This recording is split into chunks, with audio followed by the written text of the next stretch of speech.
Kaixo aiztea.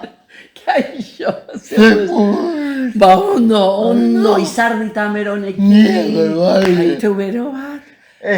Esango deu, atope ongea, bea kopia batzuk ateratzen, eta etxeko gauzak egiten. Ikusten, Bai. rigor mortis.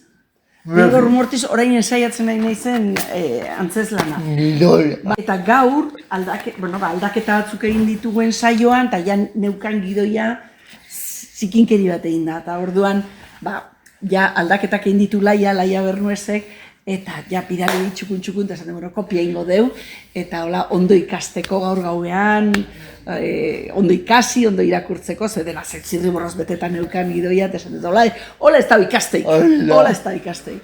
Espera donostikoa. Bai, donostiarra, Urbieta kalekoa. Nere amare bai, da nere aitare bai, Urbieta kalekoa. Nere amazan paretakoa, eta nere aita inparetakoa. Bai? Zeka zuen. Bai. Bueno, hau zokideak izan da ezagutuko zian, ez? Ezautzen zuten elkar, baina nik uste, bai, berei kontatzen duten, bai, ezautzen zutela elkar, baina, amak esaten zuen, aita zala oso, hola, parranderua eta ez jola kaso hondik egiten, eta. Espera, ama, zukallaria zan? Ama ez, amona. Amona. Bai. Amak eramaten zuen jatetxea, jatetxearen ardura, bai, chef, baina sukaldaria amona zan, eta oso ona gainea, oso ona. Eta gauza, kuriosoa da, nila ez zan nahi zen, ala Bartola, kuriosoa da, nik beti pentsatzen, ze pena amonak, gauza asko ez dituela amonan gandik ikasi, sukaldaritzan, eta hola. Baina oso kuriosoa da, ze nahi gabe, badauzkatzu ikasten dituzu gauza asko. Badakizu, nahi gabe, osmosizagatik, edo etortze zaizulako ez dakizer, baina bai daukazu sukaldaritzako joera hori, eta gainera, bai. Eta aita mogolaria, ez? Aita ez, anaia, anaizarrena, bai. Juan Luis. Kakao. A ber, kontatuko zu. Nire amona, amaren aldetik Isabel. Eta amona Isabelek hartu zuen aitonarekin batera, aurrera taberna, oso gazteak ziranean, eta hori. Aitona etzan gaztea, aitona zan amona baino asko zarraua. Eta, taberna hartu zuten, justu gainera kontatuko zu gauza bat, taberna hortan atxilotu zuten Matajari. Ze lehenago etxe hori laugarren solairueraino zen, eta zen hotel bat, eta gero hotela itxi zen, eta orduan aitona eta amonak hartu zuten beko taberna. Eta aurrera izena jarri zioten, eta bai, aitona oso gazteik hiltzen, eta amona bakarrik geratu zen, bere bi seme alaba, eta aitonaren beste bi, lau seme alabekin. Eta atera zuten aurrea, eta orduan oso kuriosoa zen, ze garai hartan, gainera gerra aurretik, eta gerra garaian, eta zegoen emakume talde oso potente bat tabernan inguruan lanean, eta hori guztia.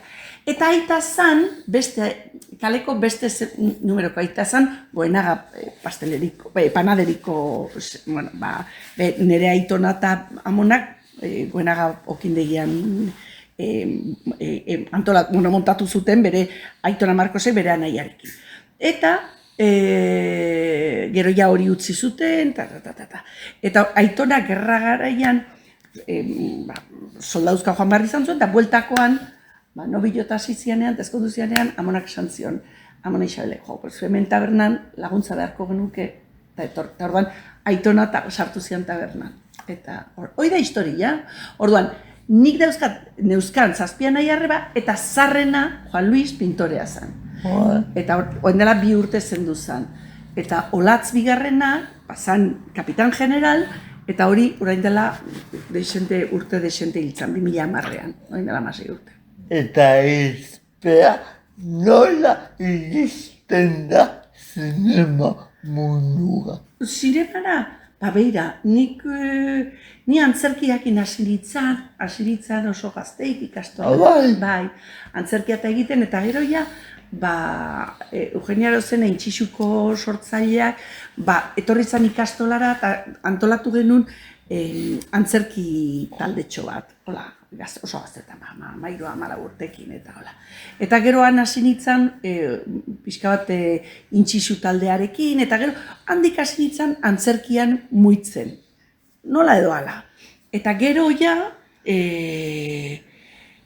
goatzen naiz egin nuela pelikula bat, Euskal Herri musika, Larrukertena, oso polita, eta hor parte hartu nuen, gozada bat, eta hola, gauzak txuaka, orduan etzan gauza ondirik egiten, orduan egite ziren gauzatxotan eta parte hartu. Egia da, gure aita zala oso beti zeukan kamera bat, Super 8 bat, eta beti grabatzen joaten zen, eta grabatzen zituta.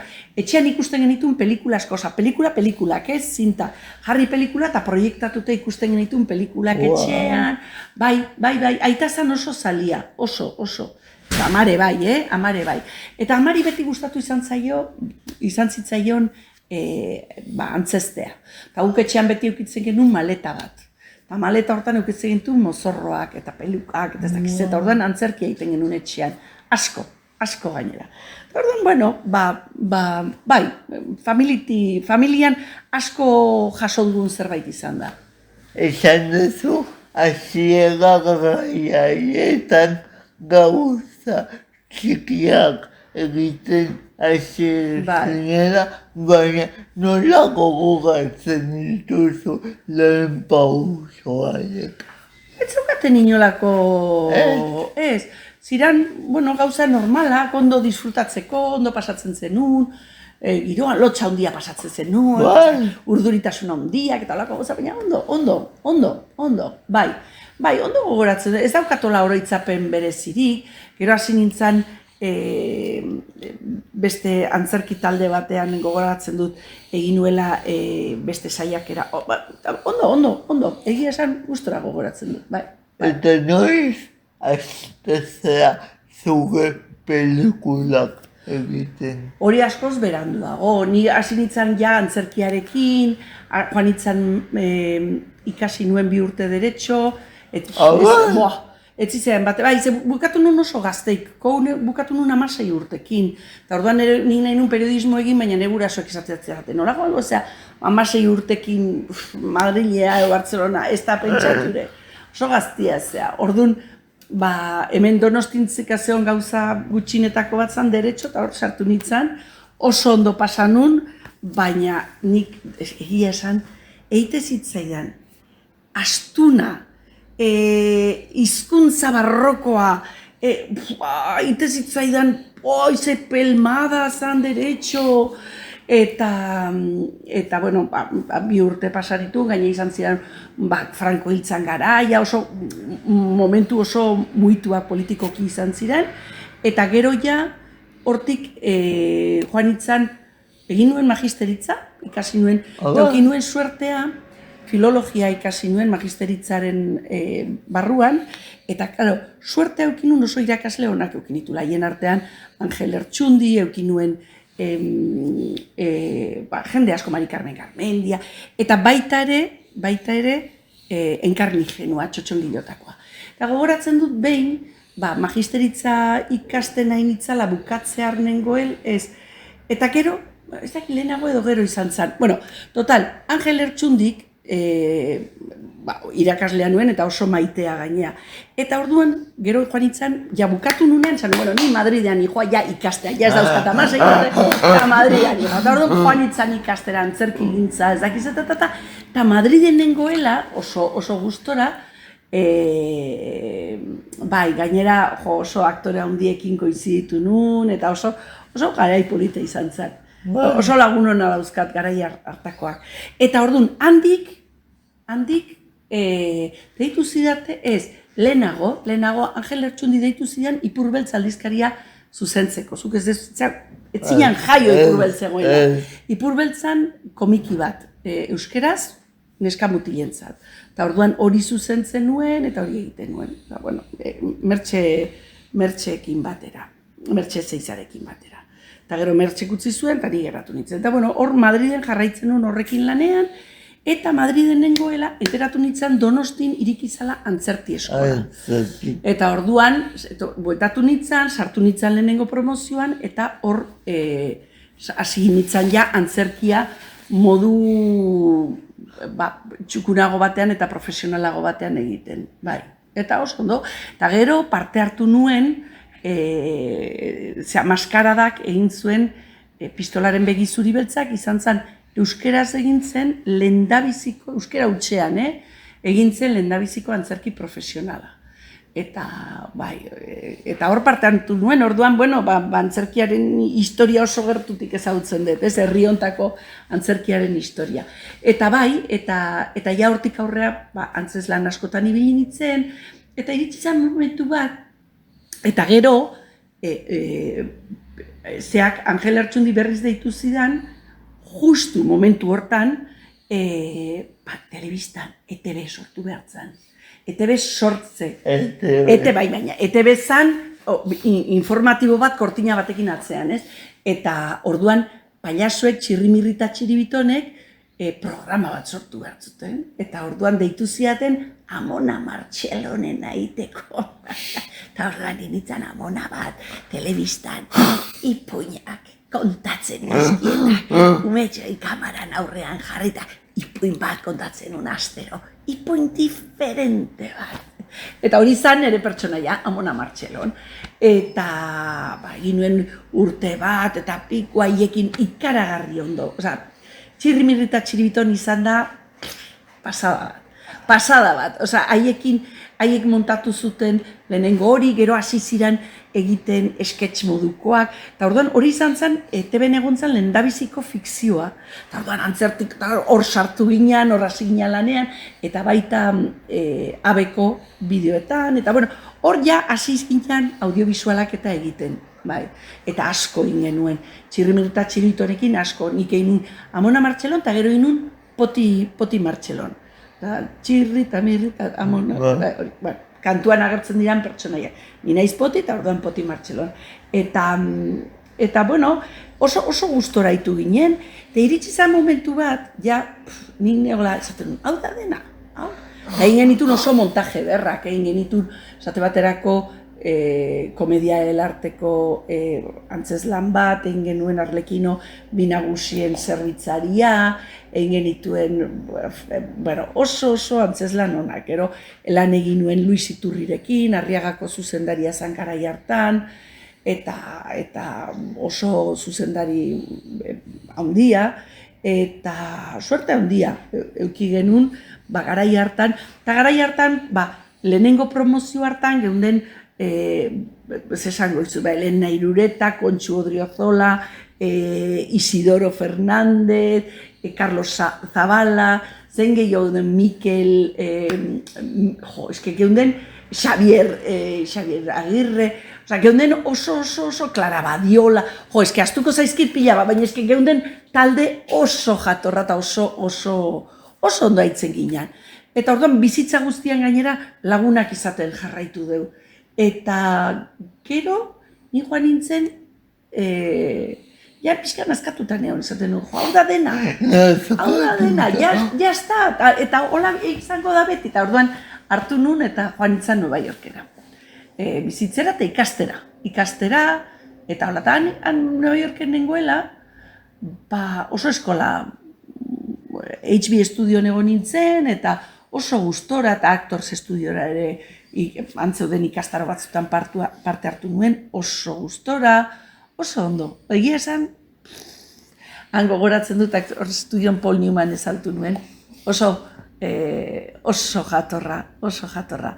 Eta jakin zuen, esan zian, Euskalduna eta baita, beak egin zula pertsonai bat Euskaldunaren eta pelikula batean, txapela batekin, eta kontrabandisten historia bat, eta kontatzen haitu zitzea oso gizon jatorra. Eta egia esan, han Nueva Yorken oso gustora haitu nintzen, oso gogorra izan zen, baina asko ikasi nuen, asko. Eta Nueva Yorketik ja, iritsi zen, gero hasi nintzen lanean hango antzoki batean, Repertorio Español de Teatro Manhattanen zegoen erderaz egiten zen antzoki batean, oso gustora, eta hasi nintzen ja zuzendari laguntzaile bezala. Eta ja iritsi zen momentu bat, esan nula, edo hemen geratzen naiz, eta ja, hemen lan egiten dut, edo banoa. Eta erabaki nuen bueltatzea. Eta etorri nintzen, ordurako nik ja, klaro, idazten nun, antzeslanak, Elena, Kontxu eta Hiruok idazten genitun antzezlanak, elkartzen ginen Hiruo, dena da nastuta, ez? Kontatzen nahi naiz nahiko nastuta, baina, bueno, kontatzen nahi naiz pixkat zerreiten genuen. Eta orduan hasi ginen, Elena eta Biok idazten eta idazten genuen, eta hola. Eta Elenak eta Kontxuk egin zuten ama begira zazu ni Nueva Yorken egonean. Batzen naiz, Elena etorri bialtzezian eta irakurtzen genuen eta oso xelebrea. Eta gero bueltatu nintzanean, Elena eta Bioi eskaini ziguten programa bat egitea. Eta orduan burutu genuen hau da hau. Ez bakarrik fikzioa, baina nahastutzen genuen fikzioa eta realidadea. Eta egia esan oso ondo pasagen gertatzen da zen erokeri bat. Gau, zuko hain izatezu. Guazen egitea eta pentsatzen genitun gauza pila bat. Gau, muitu behar genitun, ez dakize kamara puska, kotxeak, kableak, orain zuk, kasi telefono batekin egiten dezu nahi dezuna, baina garai hartan oso zaila zen, asko kostatzen zen, editatzea, eta dena zen oso astuna. Baina hala ere, oso gauza xelebreak egin dituen, oso lantalde polita zan, Kiki Amunarrizekin, Loli Astorek, pasatzen genuen bomba, Patxikin, oso ondo, Eli Elizondo eta Arantxak egiten zuten jantzia, eta horrekin nahitu ginen, eta gero handik urte betera eskaini ziguten beste programa, eta pentsatu genuen beste gauza bat, eta egin genuen Benita Marini. Zian bi artista erretiratu eta bueltatze zianak Ameriketan exito handiak eukita edo bueltatze zianak etxera. Eta bueno, eta hola ibili ginen, esan nahi gauzakein da gauzakein, eta horrela segi deutanik poliki sinitzan zuzentzen, programa horiek guzu zuzentzen genituen, Elena eta Biok, eta bai, asitzeztean gauza, eta zinera nola sartu nintzen zuzentzera, izan zen kasualidade, ez zen kasualidade izan. Eskatu zidaten, Angel Amigo produktoreak, eskatu zidan momentu batean, nik berarekin asko lan egin nuen, hainbat, berak egin zituen bi eta bat seriaren produzioa, eta beste hainbat produziotan parte hartu zuen, eta orduan, zenik kapitulo batzuk idatzi eta beste batzuk zuzendu nituen, bi eta batekoak, baita ertzainakekoak, baita, gero beste hainbat serie ere egin zirenak ere zuzendu nituen kapitulo batzuk, eta momentu batean Angel Amigo eskatu zidan oso urgente egiteko adaptazio bat, Bernardo Atxagaren Zeru Hoiek novelarena. Oso urgente. Eta ni momentu hortan ari nintzen Goenkale zuzentzen. Claro, ni Goenkalen ibili nintzen gidoilari bezala, ibili nintzen aktore bezala, eta gero zuzendari bezala. Eta zuzentzen ari nintzen, eta nik zanio, Angel, nabil honeaino, eta sartzea, mesedez oso urgentea dago, zanio, aldeten egingo de, sartuko naiz, ostiralean bukatzen deunean, grabazioa bukatzen denean, sartuko naiz, entzerratuko naiz, eta aberastelerako egiten dizura. Eta orduan, sartu nintzen, entzerratu nintzen, eran besteik ez nuen egin, ez jan ez ezer, egon nintzen, 24 ordu lanean, eta egin nuen adaptazio bat. Bukatu nuenean, neukan buruko min bat, baina, entregatu nion. Eta orduan, proiektu hori aurrera atera zen. Eta proiektu horren ondoren zeuden beste bi, zirala, ziran Zorion Perfektua, eta bestea zen, Zorion Perfektua, eta bestea zen Ramon Saizar Bitoriaren novela zoragarri batean oinarrituta, eta egin nuen bertsioa ere. Eta orduan, Zeru Hoiek etorri zen, nola edo ala rodatu genuen, Nagore Aranbururekin ikoso garbi nukan Nagore. Dagok izan behar zuen. Eta orduan, Nagore zan protagonista, eta zan koprodukzio bat Telebizio Espainola eta Katalunian artean. Eta orduan, Telebizio Espainolak nahizun hasi euskerazko produkzioak egiten. Eta hori izan zen lehendabizikoa. Egin genuen, oso diru gutxikin, oso denbora gutxi, goatzen naiz, garai hartan, izan zen errodaje eskerrak nagore zegoen, izan zen erokeri bat, oso denbora gutxin, oso estres handiarekin eta egin genuen. Eta gainera asko pasatzen zen autobus batean, orduan etzan rodaje erresa izan. Eta orduan, hori bukatu genuenean, justu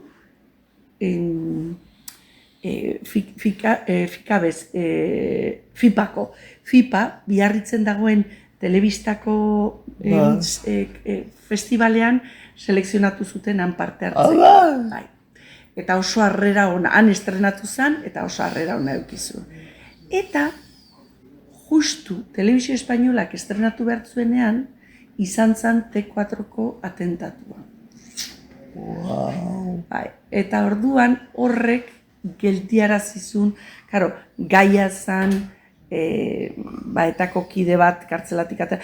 Orduan, karo, momentu hori, erabaki zuten etzala egokia pelikula hau estrenatzeko, eta bertan bera gelditu zen. Orduan, FIPak gero 20 urte bete zitunean aukeratu zuen 2006ko urtea proiektatu zana pelikula garai hartako hautatua izan zen, alde hortatik oso ondo, baina pelikulak ez zuen euki behar zuen ibilbidea.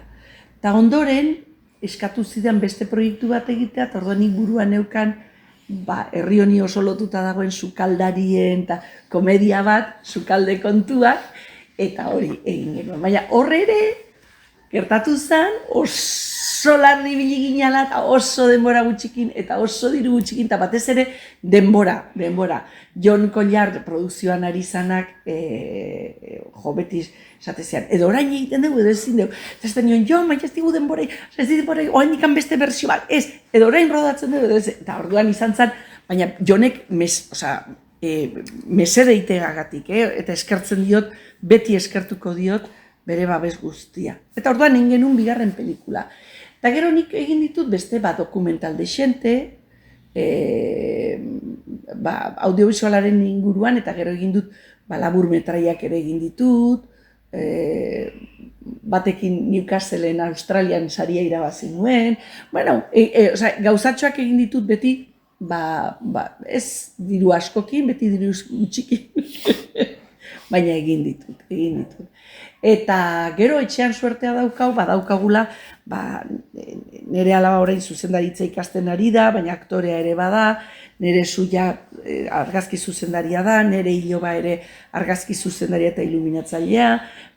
Orduan, denok badaukagula ekipo bat oso ona gauzak egiteko. Orduan. Ez dizut hitzeiten utzi, Obeto. Obela dela emanda ematen didazu. Telesaietaz aiginela duples. Duples ere, Elena eta biok egin genuen, oso ondo, oso polita izan zen, oso esperientzia polita, bai. Bai, pentsa, duplesen genuen dena, eta niri gutxien gustatu zitzaidana duplesen izan zen dekoratua. Bai? Bai, dekoratuak ez zigun funtzionatzen komedia hartarako, zan oso pixua, oso estankoa zan, ez zeukan mugikortasuna hundiri, baina bestela, bai, xelebrea zan, bai. Gero beste gauza pila bat egin ditut, pila bat. Eta gero, deitu zidaten ze aiteko, Etxepare Euskal Institutua martxan jartzen. Horiek komentatu behar duzu, egon zinen 2006 Amaseiko azken egunera arte, bai, abenduaren 31 arte. Bai, izan zen oso potentea, hori izan zen martxan jartzea ezer ez zegoen. Eta bai hausnarketa aldetik, bai norabidea ez zegoen kontakturik, hasieran ez zegoen ez langilerik, ez zegoen ez sederik, ez deukan ezer. Nik ez nola jarri nuen martxan, nik uste dut zala gehiago oso konbentzituta egon proiektuak atera behartzuela aurrera eta oso garrantzitsua zela. Eta herri honek behartzuela kanpora atera modu maila profesionalean, eta orduan hori buru belarri jarri nintzen eta horretara. Eta bai, oso gogorra hor utzi nuen behazuna. Osea, behazuna usten da estresagatik eta tragatzen duzun guztiagatik, baina bai, eta oso harro nago, oso harro. Egindako, ezin nuen gehiago egin, osea, egin nuen al nuena eta gehiago. Pasatzen dituen 24 orduak denbora guztian telefonoa, zekau, deitzen ziaten beste leku, eta orduan denbora guztian nengoen lanerako. Eta bai, lan handia izan zen, handia. Baina oso harro nago egindako lanarekin. Bai. Gero, sartu zen, gainera ni sartu nintzen, ni egon nintzen bi legealdi diferentetan. Lehenengo Patxi Lopezekin sartu nintzen, eta gero Urkullurekin. Eta bai, oso ondo. Gantzan gogorra, oso nekea, pasatzen zenun, karo, oso niri hasieran, karo, ni bakarrik nengoen, ez zegoen langileri, ez neukan lantalderi, eta orduan ibiltzen nintzen batea eta bestea, jendeak jakintze zen, jendeak pentsatzen zuen, Instituto Basko Etxepare pentsatzen zuten eskola bat zala, eta orduan ez da eskola bat, ez da instituto bat. Izan zen lehenengo ezagutzera ematea, kontatzea zertarako zen, erokeri bat. Ni guatzen naiz Kataluniara joan nintzen Kataluniara Madrilera hango Instituto Cervantes, Ramon Llull institutoarekin egota, eta Ramon Lluillekoek esan zieten. Es imposible que pongas en marcha. ¿Qué presupuesto tienes? 2.800.000. ¡Ja! ¡Con eso no hace! Eta, bai, gero, zan, erokeri bat.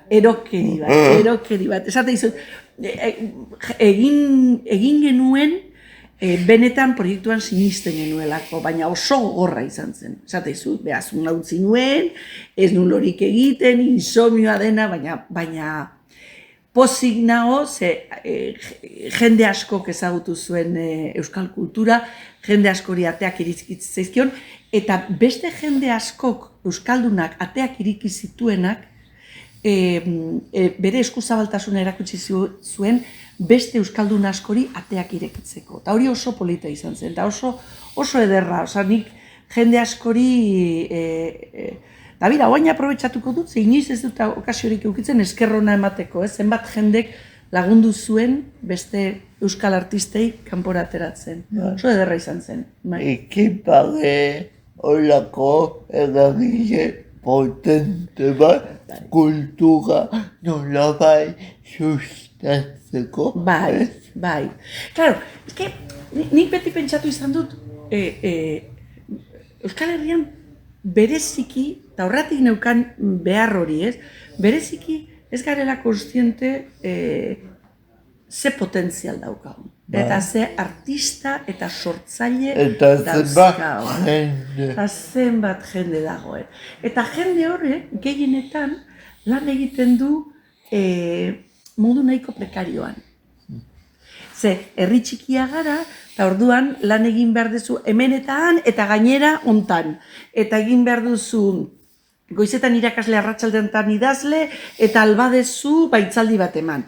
Karo, bai, baina askotan, hola antolatzen bazea ondo, baina bai da batzutan esatezu, ez digu ematen sortzaileak egon ditezen sortzen, ez? 24 ordu. Hortara. Ze azken batean horrek beste pausu bada.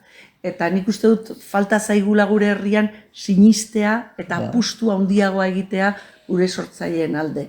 Ze, oraintxe bertan, ez dut, daude antzerki taldea, konpainiak, eta denak daude horrela, itxota. Eta gero oso harro gaude, gure antzerkiak kanpoan sari bat jasotzen dutenean. Edo gure zineak goietan sari guztiak jasotzen dituztena. Eta oso harro gaude, baina batzutan falta zaigu pixka bat gehiago sinistea, eta hemen egunerokotasunean bultzada handiago bat ematea.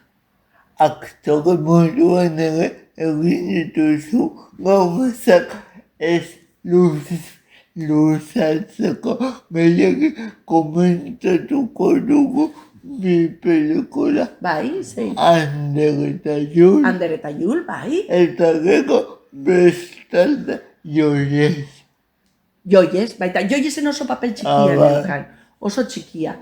Nik lehendabiziko protagonista, bastante pelikula inditut papel txikia, baina lehenengo protagonista izan zen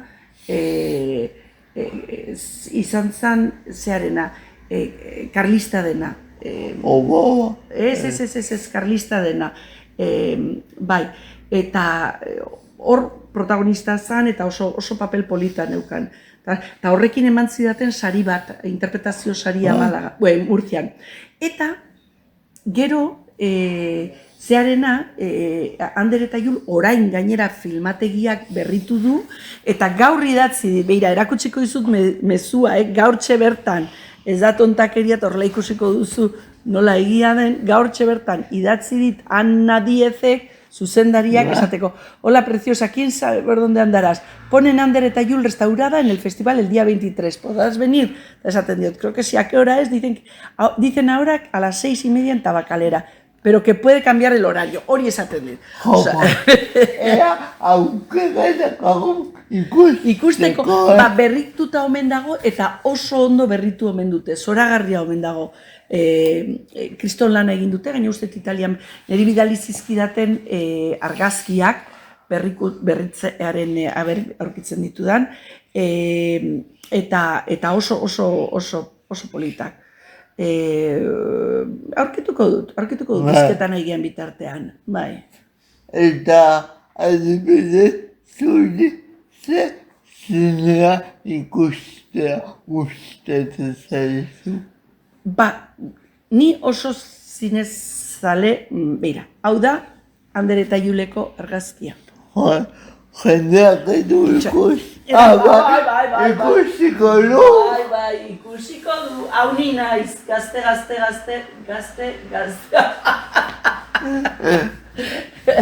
Eta hori, ni naiz oso zalia, oso zinezalea, eta gure etxean ere bai, denak. Nire senarrari esaten diozu, guazen afaltzea, eta kanpora afaltzea, guazen zinera, eta eta gero orain laguna handi batekin, Inigo Lamarkarekin, gelditzen naiz, hori da nire haurtzaroko laguna, betidanik asko maite dut Inigo. Eta berarekin hasi naiz poliki gelditzen, astean behin aldeunean zinera joateko. Bai, udara nahiko aldrebesa da gelditzeko, baina bai.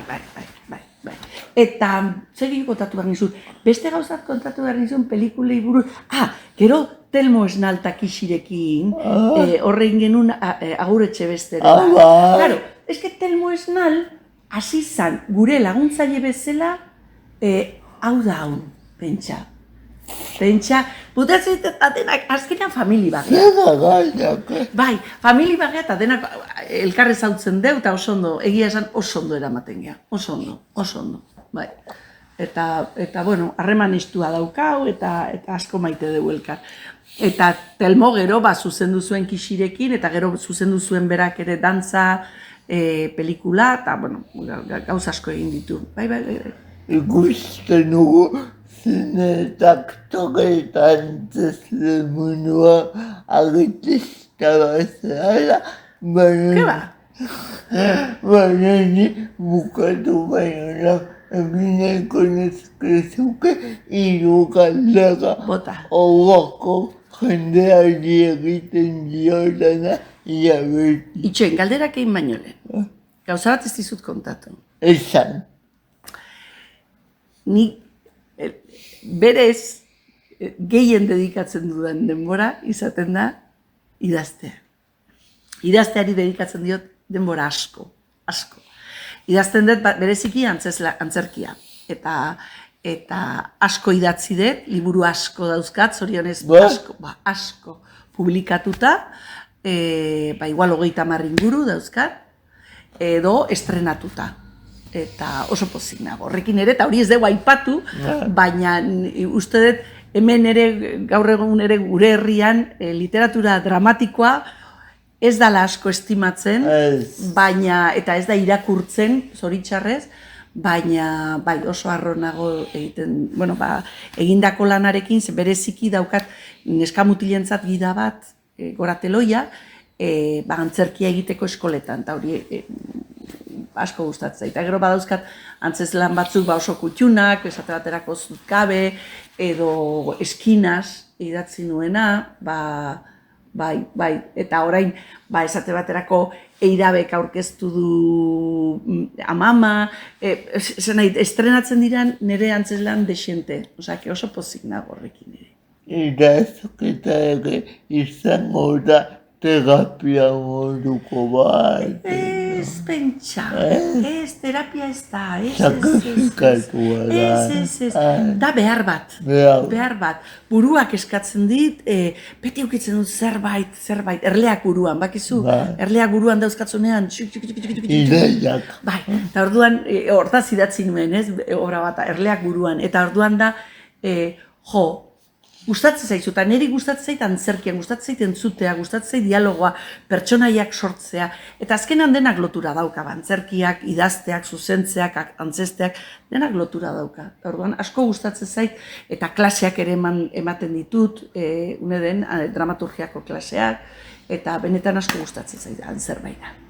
Zer musika entzuten du? Oso gutxi, musika oso gutxi. Ez naiz musikazalea, eta guain gaina kontatu dezaket, nik eukin nuen ere akordeo irakaslearen gandik oso umetan abusuak eukin dituen. Eta nik pentsatzen dut horregatik ez naizela, musika da gauza bat, gustatzen zait, baina ez daukatola, ez naiz musikazale porrokatua. Eta hau nomada ez dut galdezen, baina zuri, bai. A ber? Ze pelikula ikustea gustatzen zaizu. Igual, galdera oso irekia da, baina... Eski asko gustatzen zaizkit. Bat aukeratu behar dut ezin, ze pelikula mota. Segun. A ber, zuizen gustatzen zaizkitzu. Komediak eta dramak. Komedietan zuk ikusi ezu La fierecilla de mi amada. Uri ikusi behar bezu. Odri Runek. Esango dizut nire komediarik gustukoena eta igual akatuko ditazu. Nik? Tok. Bai, tok. Oso polita da, oso. Oraintxe bertan, Uikan dantza taldekoak ezautzen dituzu? Uikan dantza taldekoak lan egiten dute ezgaitasunarekin eta horrelako kontuekin dantzatik, ez? Eta proposatu zidaten urrengo ikuskizunean parte hartzea, zenik Oiaso Museoa zuzentzen dut, badakizu? Zakizu. Oiaso Museoko zuzendaria naiz. Eta hor, egiten dugu gala bat, txigidaleku eta topikekin batera, izena duena aniztasunaren gala. Eta hor elkartzen ditugu artista anitzak, beraien sorkuntza garatzeko eta publikoari erakustera emateko. Eta zorionez, 5 urte eta gero, ja jendeari da lan ateratzen ari zaio modu duin batean. Ulertzen kobratuta eta orduan, bai, oso pozinago. Eta hor Uikan taldekoak egoten dira eta Uikanek lan egiten du ezgaitasunekin. Eta Uikanekoek proposatu didate tok izena duen ikuskizun batean parte hartzea. Eta tokari buruz izango da, bai. Ikusi beharko da. Polita da, ikusi nuen nundi norakoa zan, eta asko gustatu zitzaidan. Espera, azkenean eta pakean utziko duzu, ze afaria dauka. Etxean, Etxean dauka. Etxean, familiak. Bai.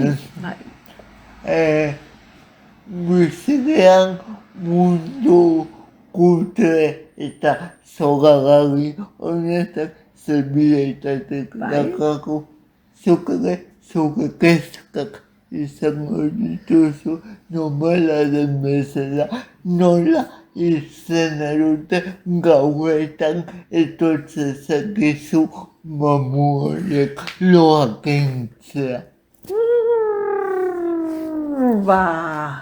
Asko dauzkat, loak entzen dizkiaten mamu, asko dauzkat. Bueltaka pelmada ematen ez diaten lotan usten. Hartzen dut pastilla, hartzen dut beste pastilla, eta bat, naturalak, hartzeitu, bai, hartzitu, ez desastre bat, bai, kezka handia dauka. Orain esan dizut, hauen publizitateen goizut, urduri nabil, ze daukat, rigor mortis, aurrestrenoa daukau, irailaren 6ean. Bai. Irailaren urnietan saroben, baina irailaren 10ean da estreno ofiziala hemen Antzokizarrean, komedia. Eta daukat testu asko, oso urduri nabiltze testu asko da, asko. Eta ni jaxarra naiz, osa burua daukat prefituta. Eta gero, justu, handik hilabete batera, estrenatuko deu Herentzia Kulunka teatroarekin, eta hau da drama zoragarri bat ere bai, oso interesgarria, oso ondo landua, eta hor, karo, euskeraz eta erderaz egin behar dugu. Orduan, ni nago, oraintxe bertan, burua, ez diazu kia ikusten? Ez? Nik kia ikusten, Osea, gutienez, irugitoi dituzu aldibera. Bueno, tezizuta aipatu, gaur bertan, Estitxu eta Juanjok eskatu zidaten, beraiek prestatzen ari diran txotxongilo antzeslan baterako grabatzea pertsonai batzuk. Eta grabatu nituen, orain dela 15 egun edo, eta orain testu aldatu dute eta eskatu diate berriz, eta gaur aitu naiz, hona etorri baino leno hori grabatzen, beraiei bidaltzeko eta bidaliet. Osa, berez nago 3 antzeslanetan. Eta batean 2 bertsiotan. Bueno, eta bestean ere bai. Osa, 5 proiektutan dago. Ze iritze zaizu? Kriston pertsona zara. Eta gero belodroman egongo naiz, zinemaldiakin. Bai, urteroten naiz. Etorri zaite, oso polita izat. Egongo da, goaze, egongo da, beste pelikula bat astelenean, zetko goratzen izena, eta gero Fermin Muguruza ere egongo da, eta klausura. Eta orkestarekin, Euskadiko orkestak jotzen du, pelikulako zine pusketek, oso polita izaten da. Urbilduko nahi. Urbildu zaite, oso ondo da, gota, oso ondo, oso polita. Aiztea, benetak, guain agurtuko dugu jendea, baina, ni bihotzez, eskerrak hemen edizkizu. Aizan bat bihotz dauzkatzu! Eta lana eureztea gaituk. Bueno. Eta mira eskerrik asko zuri, plazerra izan da. Haze txapa bota izudan. Haze txapa. Eta hemen dikan biali nahi diet. Musu bat, nire urte guztietako lankide guztiei, nire lagunak, lagun mina dauzkat, bene Jololi, Elena Irureta, Loli Astorek. Clara Badiola. Zein? Clara Badiola. Bueno, Isidoro Fernández. Candido Uranga. Hori de bai. Zenbat jende, gero Bilboko lagunak, hor dauzkat Itziar, bueno, izki Ane Gabaran, eske zenbat jende, eske Denak. Nagore Aramburu, Denak. denak, eske hasi izenak esaten, eta gero esaten, ai ez, tau. Bueno, denei musu bana. Oida, eta gure ikusiei ere bai musu eta gure ba. Hori da. Agur! Agur ben urtajan jogur.